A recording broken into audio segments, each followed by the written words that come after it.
Well, hello there, my little yarn goblins and fiber trolls, and welcome back to another episode of At the Table. My name is Christopher. I am Flannel and Pearls, your local neighborhood knitting friend. And if this is your first time here, I want to welcome you in. Please come on in, pull up a chair, and have a seat right here at the table. You may be asking yourself, what on earth is going on? What exactly is this? Not to worry, this is a place for friends. This is a place where every now and then, people from all over the world gather together, they pull up their own individual chairs around this table, and we agree that for a little bit of time, we're going to shut the noise of the world off. We're going to close those doors, we're going to leave all that chaos outside, and we're just going to focus on ourselves. We're going to do what fills up our own cups, whatever that might be. Now, a lot of us are crafters. I myself, I'm going to knit. That's what I'm going to work on. I'm working on a little wrap at the moment. But you don't have to do that. You could knit if you would like to. You could also crochet. You could embroider, cross stitch. I've seen videos of people watching the show while they're crafting things out of clay or whittling out of wood. We've had sketchers, watercolorists, spinners. I know you're out there. You're out there right now, your little feet furiously pedaling on your wheels, spinning some beautiful fiber. The point of the matter is, whatever you do, it should fill up your own cup, and it should give you what you need to be the best version of yourself. And that's what this time and this place are set aside for. So, I'm going to turn on a little bit of quiet music, because you know I love to do that. Those of you who have watched, those of you who are fans, you know I love my quiet music. So we're going to turn on a little bit of music, and I'm going to get my project. Now, maybe you're new, and so you didn't know that you needed to have that ready. Feel free to pause the video if you would like. Go and get it. For those of you who are ready, take this as an opportunity to tell me what you're working on. I absolutely love finding out everything that you're doing.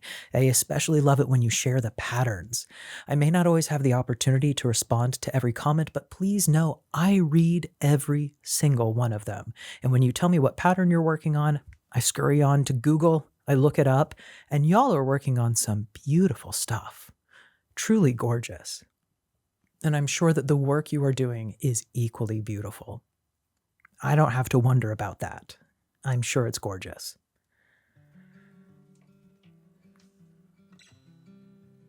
Let's see if I can make this happen. You know that it's serious business when I pull the clipboard out. When I have the clipboard out, you know that I'm working on some serious business on this show. I am working on the Cameo shawl. The Cameo shawl is by Melanie Rice. Actually, I believe that the proper title is just Cameo. I think Cameo shawl is a different pattern. I think this one is just called Cameo. But it is a wrap that is made out of a combination of cables and lace. Super beautiful motif, really easy to memorize. However, I would be absolutely lost if I didn't have my little static cling note. Oh my goodness, I would never be able to do it. So we're going to see. We're going to see if I can focus on both of these things at the same time. We're going to say that I can. We're going to say that I can. I am voting in my own favor here. The yarn that I'm making this out of is a really beautiful garnet color. This comes from the Yak Yarnery, which is based out of, I believe, Alberta, Canada. I'm trying to remember that off the top of my head, but I'm pretty sure that that is correct. It's this beautiful jewel tone, stunning garnet that is made out of a blend of merino, yak silk, and nylon, which gives the fabric this incredibly ethereal, soft, silken feeling. I think that once it's blocked, it is going to be a perfect accessory. I almost said garment, but a perfect accessory for fall. To me, garnet is one of the most perfect colors for any wardrobe. If you love pastels, it's a great complement to that. If you love neutrals, it fits with inside the neutral family as well. Tell me that that would not go well with like a cream or a tan. Come on. It's great for autumns. It's great for winters. Just all across. I happen to think garnet is a neutral. I said it. It's not true, but I said it.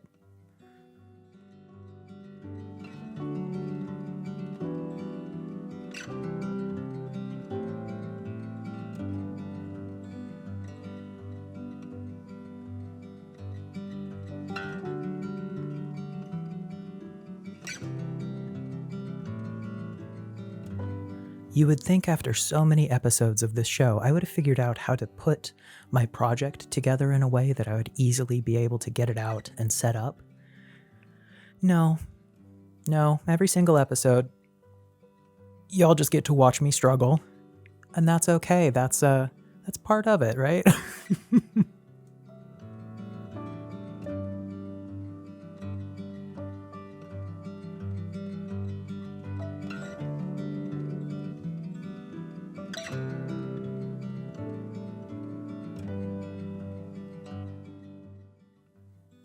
I think I got it. I think I've got it.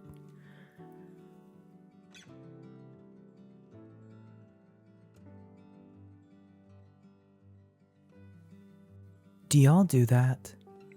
Do you use your chins? I always feel like I'm putting a pillowcase on whenever I do that. I think that's the first time I've actually done that on the show. I usually focus on not doing that and not using my chin to pull. But it's actually perfect for me because I have all of this stubble, and the stubble acts like Velcro, and it just grabs onto whatever I'm working and just yanks it down the cable. We use what we've got. We use what we've got.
I have been trying somewhat in vain to start my dyer's garden. I have a collection of seeds: marigolds, black hollyhock, dyer's woad, and dyer's weed, both, safflower. I've just got a whole bunch of flowers that produce natural dye. I think I started them too early. I really do. I think I started them too early because they are not doing great. Not enough sun and too cold here on the lake. This last weekend, our little lakeside house got absolutely pummeled with the heaviest, wettest snow. Just absolutely doused.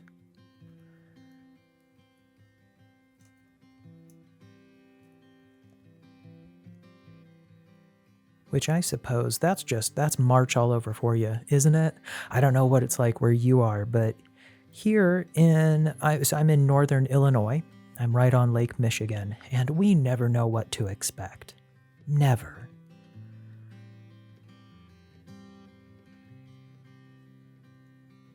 March could be very calm, sometimes even warm, or it could be absolute craziness. Ice storms, crazy amounts of snow. You have absolutely no idea what to expect.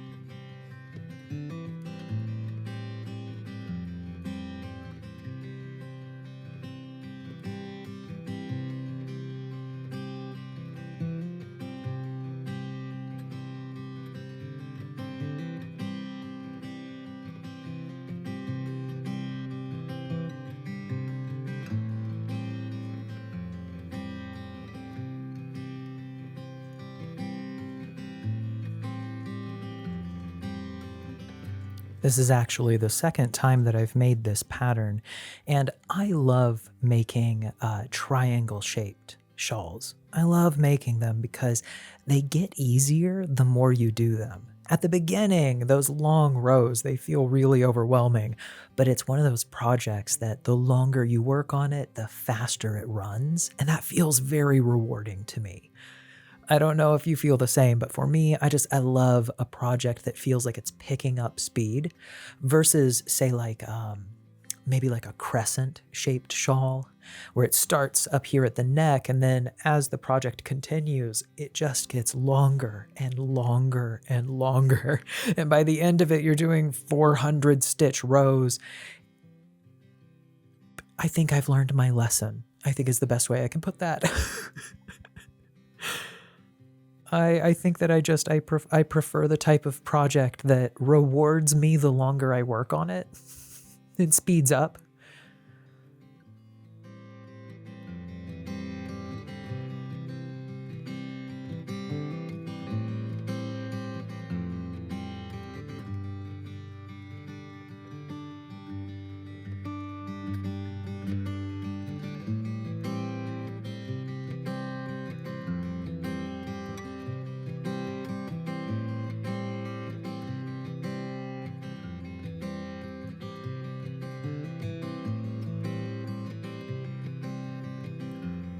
This is also one of those very elegant lace and cable charts that once you start on it, it's so easy to remember. You may have to look at the chart maybe for the first couple of repeats, but then after that, your fingers just fly. It's so easy to get the lace and the cables into your muscles.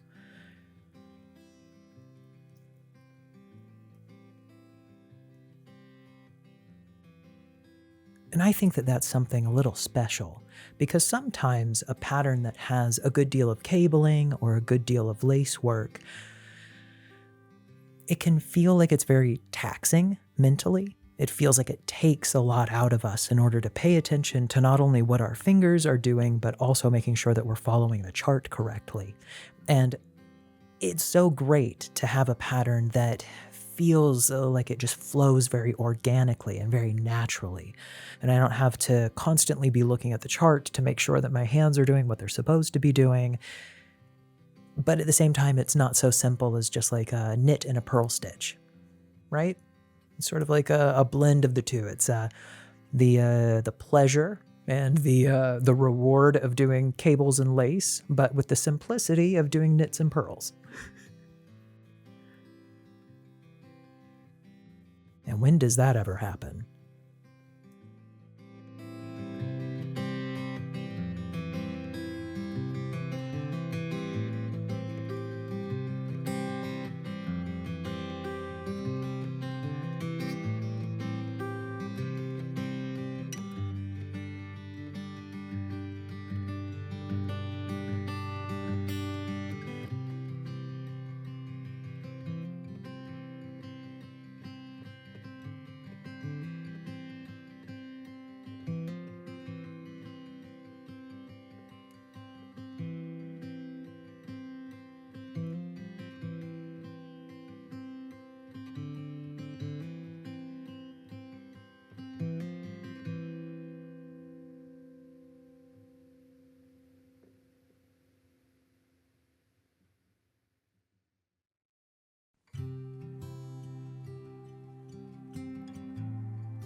I have no idea if you could even just tell how confused I was by what was happening on my needles. I my yarn over, in order to make the lace work, my yarn over somehow jumped the stitch in front of it. And so I did one stitch ahead and they all got twisted. And I'm looking at my work and I'm like, what on earth, Christopher, what on earth have you done? What is this? Figured it out, but absolutely confused, just baffled, bamboozled by what was going on my needles.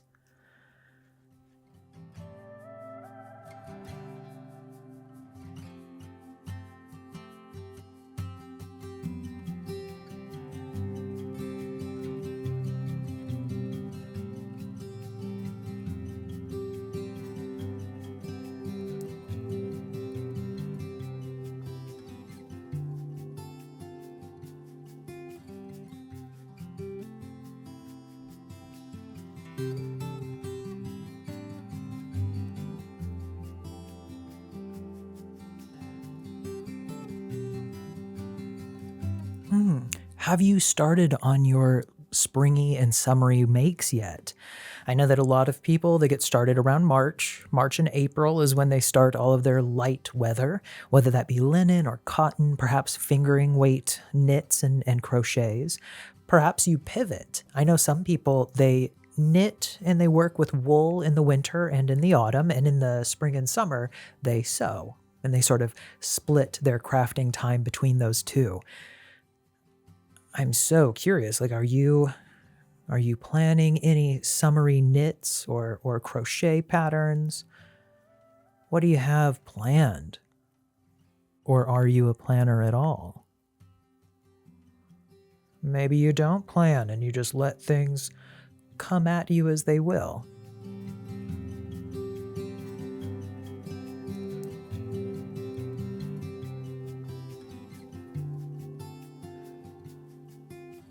I have a feeling that this summer is going to be all about vests for me. That is my guess. I'm very obsessed with vests right now. I used to wear them constantly. And I do mean constantly. I think that I had to have had a dozen of them in my wardrobe, and almost every single day, a vest was a part of my outfit.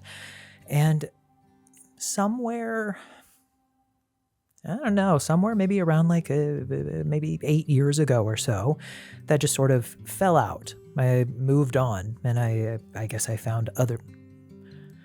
I was going to say maybe I just moved on to flannels, but I'm not sure that that's true. We'll say that it is. We'll say that that was the progression. But I now that I know how to knit, I am feeling the need to replace all of those sweater vests that I don't have anymore. And as I'm learning how to sew, I could make my own suit vests as well, waistcoats.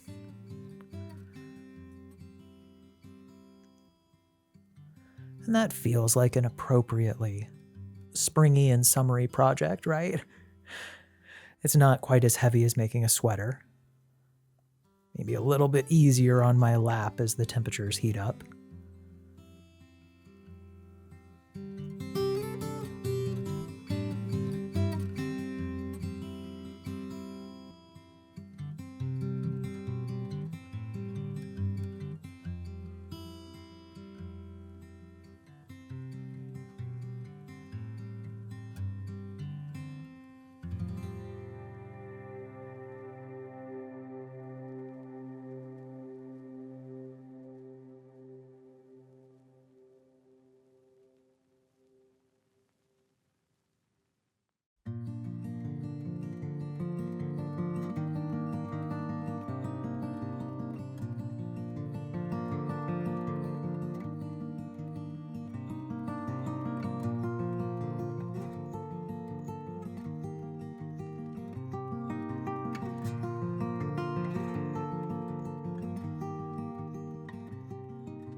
One thing I do need to get my act together on is I'm planning on participating in, do y'all know CC over at Stitch Witchcraft? If not, what a delightful human being. Truly, if you're on Instagram, which not everybody is, so if you're not, that's okay. But if you are on Instagram and you're not following Stitch Witchcraft, linked below, this is CC. Truly. Oh. I have said time and again how one of the greatest things that has happened to me since I learned how to knit is meeting all of these incredible crafters from all over the world. And Cece numbers among some of my she just has my heart. She has my heart. I love the way that she thinks. Her intelligence, her compassion, there's so much heart in what she does. And this year, she is doing a Year of the Cardigan make-along. And I have the yarn. I have the yarn for my cardigan. I've got that. I just haven't decided on a pattern yet. Which, if you know any good cardigan patterns, I would love something stripy because I have multiple colors of the same base, Aran weight. If you've got any suggestions, I would love to see them. I really would, because I'm having a hard time. I've got a little bit of decision paralysis here because there are so many good patterns out there. There's so many. But I hope that if you love making cardigans, let me know if you're going to participate in Cece's cardigan Year of the Cardigan. What a great idea to have an entire year to make one, maybe two garments. I love a little make along. Maybe we should do one for vests. That could be fun. Oh, that's not a bad idea at all. You know what? I think perhaps, Cece, please don't feel like I'm stealing your idea here. Please don't feel that. But maybe we just add to the fun and we do a Year of the Vest. Because I'll make a cardigan. I can make a cardigan and a vest. I can do both.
Now, if only I could get Howl to let me make a vest for her. Could you imagine? Could you imagine little Howl running around in a little hand-knit vest?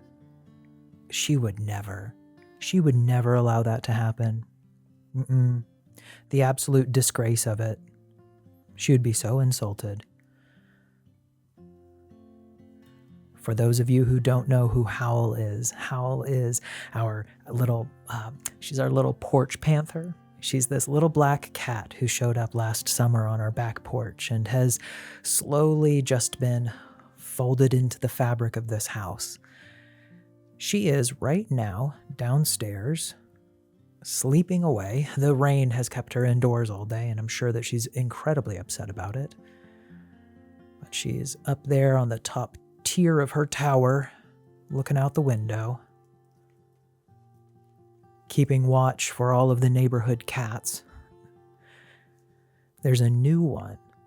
There is something about this particular property that I have not figured out yet that just attracts cats.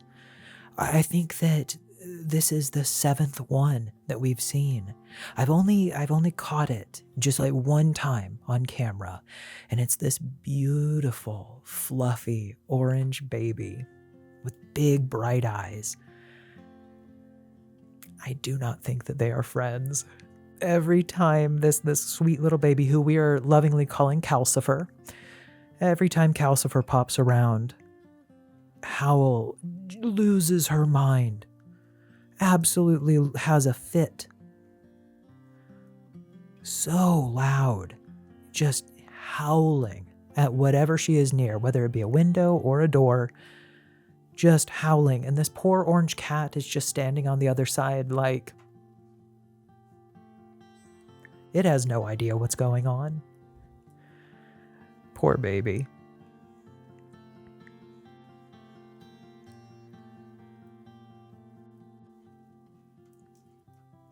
But in all fairness, Howl was here first. In all fairness, she made it into the house first, so this is her territory. This is her territory, and I'm going to let her defend it however she feels necessary.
You know, I think next time I'm going to try to get my spinner in here.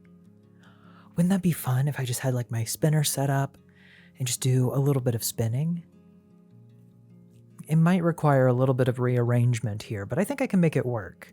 Because those of you who follow me on Instagram, you know that I am on a spinning journey at the moment, and it is going so well. And let me be clear by what I mean by well, because I don't necessarily mean that everything that I make is successful. It's certainly far from perfect. But I find the act of the act of spinning is just it's so physical. That was something that I wasn't expecting, was to have this sort of like give and take, this pull and release feeling that engages my shoulders and my chest and my hips. And there's almost a lyrical feeling of dance to spinning. And it's just, the only complaint that I have, the only complaint, is that I waited so long to hop on board. That's the only complaint that I have. It's such a fascinating and rich and complicated thing to do. There's so much to know in terms of how tightly to hold the fiber and how much twist to put into it. I just think that it is so fascinating. And I want to take just a moment here to let you know that if you aren't following me on Patreon, first and foremost, you are welcome to join for free. I know that a lot of people, where their Patreon is behind a paywall, you're welcome to join my Patreon for free. It's below. And what I'm going to be doing as a part of that free tier is I'm going to be doing a spinning vlog. And the idea of it is that we're going to go breed by breed through some 30-odd breeds that I have collected. And I want to demystify the experience of learning from the ground up how to spin. Not because I'm a teacher, not because I have any level of expertise or experience or anything of that nature, but actually as just a way of sort of like level setting the experience. That as you watch me try and fail and try again and then fail a little bit less, maybe it will feel a little bit less intimidating and a little bit less daunting. I'm going to be launching this series next week on my Patreon, and I actually have just a little bit of a sneak preview here that I wanted to show you.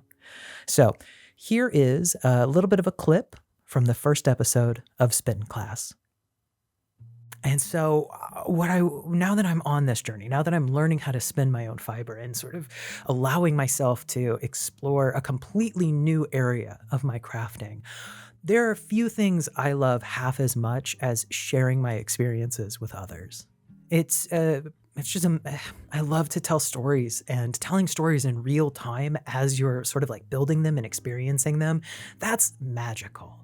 And so what Spin Class is for me is my opportunity to share with you the experience that I'm having as a new spinner. Because, and this is my opinion, this is just sort of like what I see personally as I'm like looking around the crafting community, is that I think that there's an extraordinary amount of interest in spinning. However, it feels as though it's not necessarily gate kept. I don't think that that's true. I don't think necessarily that people are intentionally gatekeeping spinning from people. But let's not pretend as though there are not barriers to it, because it's not quite as straightforward as just getting some needles and some yarn and playing around and ripping out and working on learning how to either crochet or knit with machine-made, sort of like retail purchased yarn. It's a much different situation. It's a much larger monster. And I think that people get really intimidated by it because it's like, where do I start? What tools do I use? Where do I get the tools? Which fiber do I use? There's hundreds. There's like 1,400 breeds of sheep out there. Which one do I try to source? And God help you if you happen to get a fiber that you don't know how to prep correctly, or perhaps it's the wrong type for a new beginner. You have a miserable experience and you never do it again. I'm very lucky that I have a lot of friends who are accomplished spinners, and they have agreed to help me learn how to enter into this world of craft. And what I wanted to do, I'm not interested in teaching anybody how to spin. I am not at that place in my life, and I would never presume to tell anyone what to do.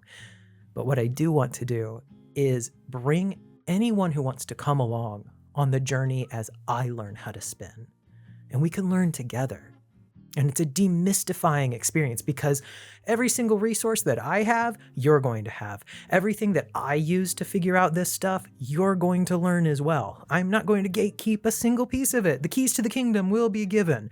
And so as I am learning this information, I want to be able to share it so that if there's someone out there who is interested in learning how to spin, but they don't know where to start, well, neither did I. And you can start here and you can go on the same path that I'm going on if you want to. So that's what this is. It's going to be a real-time sort of like vlog of sorts. I have a process. I have a framework that has been built here. And how exactly we're going to do this is it breaks down into these sections. So here's my graphic. This is my breed checklist. And this is a tool that I have built based on the breed-specific fibers that I was able to collect. Most of them have come from Paradise Fibers, which I will list below as one of my resources. And what I wanted to do is I wanted to focus on breed-specific fibers, not blends, breed-specific, so that my hands could get used to and learn to recognize these fibers. Because a lot of times we're looking at these beautiful braids that we see available online, and oftentimes they're blends. They're mixed with things. You know, it's targy and bamboo silk and viscose, or it's BFL and silk. You know, it's all of these things that can be blended together, but if the hands don't know what those original fibers feel like, it can sort of add to the confusion or the sort of intimidation factor of knowing whether or not those blends are appropriate too. And so for me, I wanted to start as sort of like a breed study.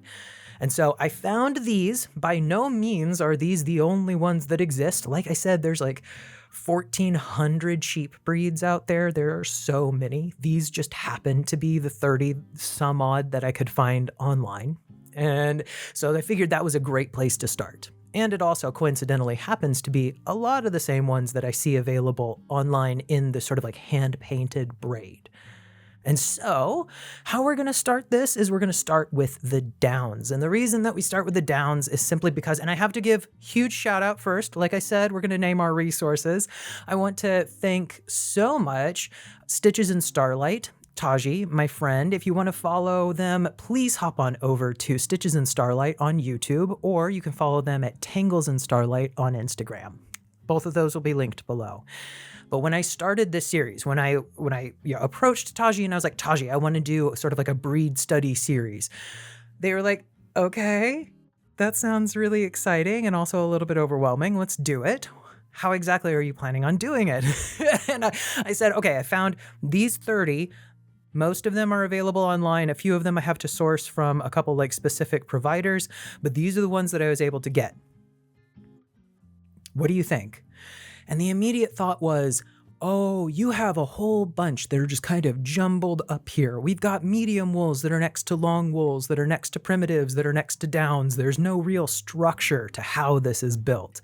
And so with their help, and again, huge thanks, we built out this, let's call it a curriculum. And we're going to start with the downs. By no means are these all of the downs, in the same way that it's not all of the primitives. These are just the ones that I was able to collect. We've got a few downs here, and the reason that we're starting with those is simply because with their short staple and high crimp, they are the most similar to the fine wools. The idea being that this will be a progressive experience of allowing the hands to learn that muscle memory of recognizing and dealing with these specific fibers as we move forward. The primitives are the ones that are sort of thrown in, and dependent on how I experience them, we may move them around because the primitives are kind of their own beast. Like they're just sort of their own characteristics, and even more, let's use Shetland as an example, to Taji's very wise advice, and I think very apt description. Depending on who you get the Shetland from and how that particular sheep was raised, it could behave like a long wool, or it could behave like a medium. And so the primitives may move around, but as it stands now, we'll go from downs to primitives to fine, medium, and then long wools at the end. Those, as I understand, are what's the word? Those are the complicated ones. Those are the ones that are a little bit more difficult to spin. So we're saving those for the end. The idea being that by the time I get there, my hands will understand them a little bit better and I'll be able to manage them. And the beauty of this is that with each piece, with each breed, the episode is going to start with a breed study. So, let's say that we're starting with, let me look at my graphic. Hold on. Like I said, we're doing this in a much less edited way. Devon. Let's say that we start with Devon, right? Because it's the first one on the list under the Downs. Well, let's talk about the Devon. Let's talk about what does it look like? What are its characteristics? What is special about the Devon? And not only do I want to learn that, but I want to share that with you as well. So we're going to do a breed study. We're going to talk about the breed of sheep. We're going to have videos. We're going to have photos. We're going to have all that information for you to be able to learn with me as I learn about it too. And then I'm going to spin up 2 ounces of it. I'm going to apply it together, and then I'm going to knit a little swatch so that we can not only see what the single looks like, but also the applied skein and then the inevitable fabric itself. That way, we can see all of those things. I get to see them, you get to see them, I get to share sort of my opinion as a new spinner. Was it easy? Did I like it? Did I not like it? What did I like? What didn't I like? I get to share all of that and keep a detailed log. You know that I love a log. I've got my little spinner's notebook here ready to go. And then all of that information just gets to live. And I can go back and I can respin. I can share, okay, now that I've done, maybe if this goes well, maybe I go back through all of them. And I spin them again with more experienced and knowledgeable hands and say, okay, the first time I did this, I didn't like this suffix. I didn't like it. I'm not saying that will happen. I'm not trying to disparage the suffix. But if that is the case, was it simply because I was inexperienced and I didn't know how to manage it? Maybe I would like it better on the second round. And so that's the idea of this, is that I want to provide that new spinner's experience and the experience of watching someone sort of build their skill set as they go. And not only that, but I also get to share that with you, and you get to share your ideas with me.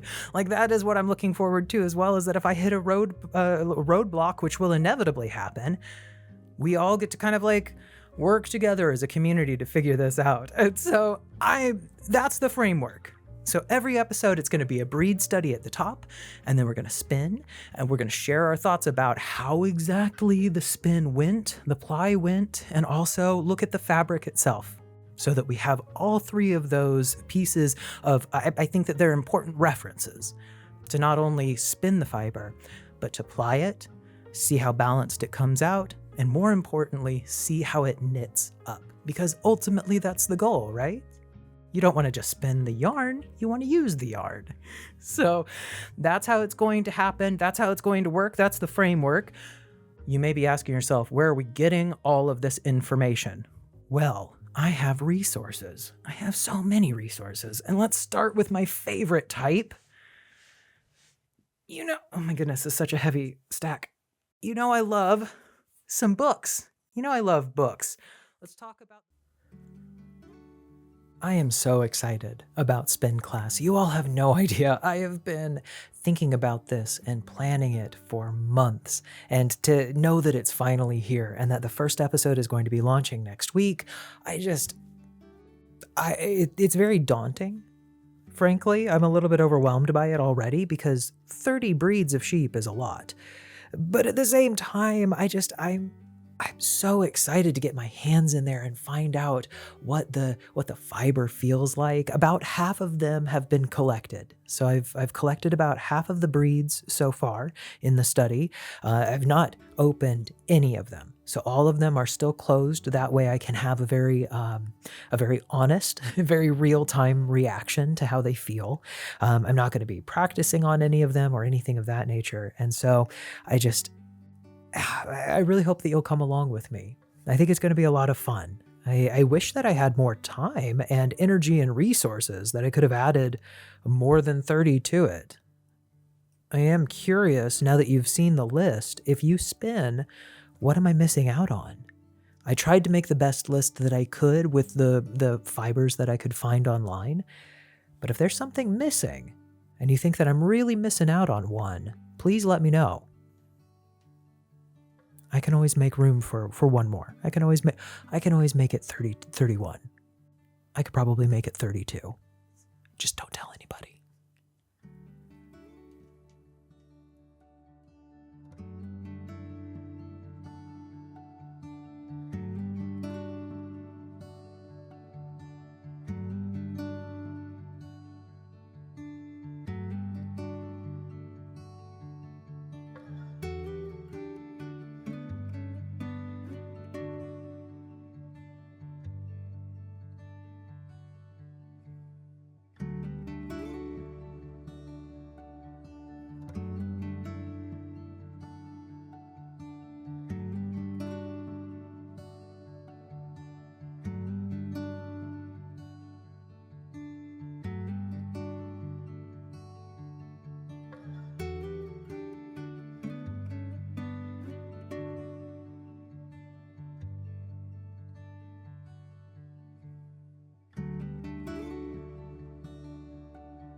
All right, I am just about done for the day. The next row is a bunch of cabling twists, and I'm going to need a little bit better light for that. So I'm going to call it quits in just a little bit.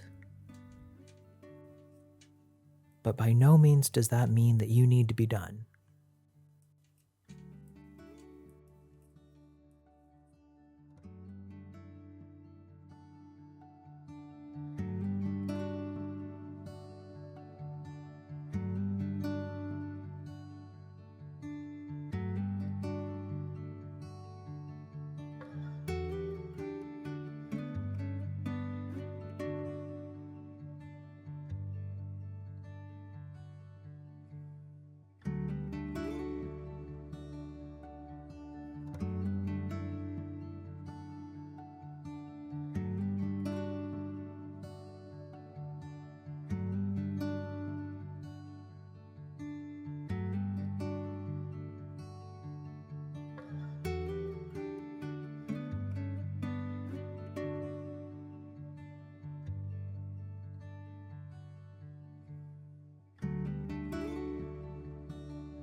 All right, last few stitches.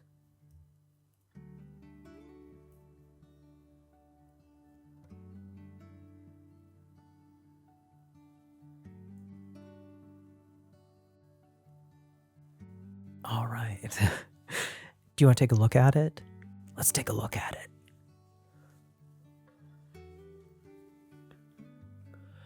Isn't that pretty? Here, let me get a little closer. There we go. This is the Cameo by Melanie Rice. It's being knit up out of Canadian A on the Smooth Operator DK base by the Yak Yarnery, and links to both of those will be in the show notes below. I absolutely love this pattern. I love it. This is my second time through. I actually made it in a variegated yarn last year, right around the same time. I finished it at the end of February last year, and I knew then that I wanted to remake it in a tonal. I just had to wait for the right tonal to show up, and this was a beautiful gift from the Yak Yarnery, so thank you so much for sending this my way. And as soon as I saw it, I knew it was perfect for this pattern. There's something there's just something so organic about the cable and lace structure. It reminds me of tree bark or ivy leaves. It's just very simple, very elegant. Well, I'm going to give myself the ability to do my crosses in a room that has a little bit better light than this. I want to make sure that I don't mess up on them. I already had to rip back once to fix a set of crosses that I did wrong. So I'm going to call it quits for the time being. But just because I'm taking a break doesn't mean that you have to. I want you to keep on going for as long as it makes you happy. And thank you so much for popping in and spending time with me today. I want you to remember that anytime you need a place where the noise of the world shuts off for just a little bit, where the chaos stays behind those closed doors, you have a place here at this table. All you have to do is pull up a seat. My name is Christopher. I am Flannel and Pearls, your local neighborhood knitting friend, and I'll see you next time. Thank you so much for spending time at the table with me today. If you would, please give this video a little like and hit the subscribe button on my channel. I know it seems silly, but those two little actions go a long way to help new creators like myself find and grow their audience. If you'd like to share your viewing experience on your own social media platforms, please tag me. I absolutely love seeing the stories of y'all watching and crafting along. It really makes my day. So you can find me on Instagram, TikTok, Substack, and Patreon at Flannel and Pearls. And an absolutely massive thank you to my Patreon subscribers this month. Your support means the world to me, and I don't take that for granted. To watch ad-free versions of my videos, access behind-the-scenes footage, exclusive vlogs, playlists, and more, check out the link for my Patreon in the caption below.